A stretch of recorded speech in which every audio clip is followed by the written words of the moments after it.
Uttar Pradesh enters phase 4 of polling today. It's a huge battle between the BSP and the Congress, between Mayawati and Rahul Gandhi for Bundelkhand. Polling today is on for 53 seats across 12 districts, and there's 680 candidates in the fray.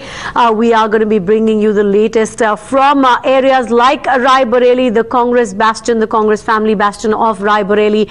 We do have our reporters across the area of Bundelkhand. Let me go across to Prashant, who is with us from Allahabad, and then we'll head to Amir at Rai Bareli. Prashant, this phase 4 is really expected to be a straight up face off between Mayawati and Rahul Gandhi, between the BSP and the Congress.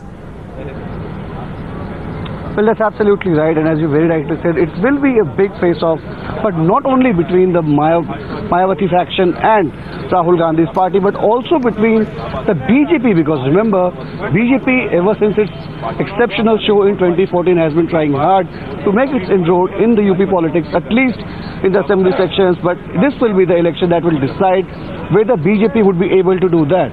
Now remember, I'm reporting from Allahabad, the school where I'm reporting from, and Allahabad as a district has 12 seats, out of which 9 is right now with the Samajwadi Party and Congress combined.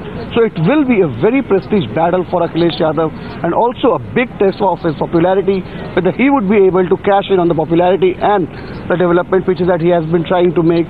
So this will be a big test for his popularity as well as his speech. But for the BJP that is hoping high to make its inroad back in the UP politics in the assembly section, it will be a huge test for them also, because the BJP has been fighting under the leadership of Narendra Modi, and they do not have any established leader in the state so as to project them as a chief political face. So it will be a big test for the BJP, and as you said, Bundelkhand is a very important part in the politics. Remember, Bundelkhand has always been at the forefront of politics for its drought, and it is a parched land in Uttar Pradesh, and political parties have been fighting hard to cash in on that, to attack the ruling party here. So it will be a very interesting battle in the fourth phase, in which 53 seats across 12 districts are going to pose today.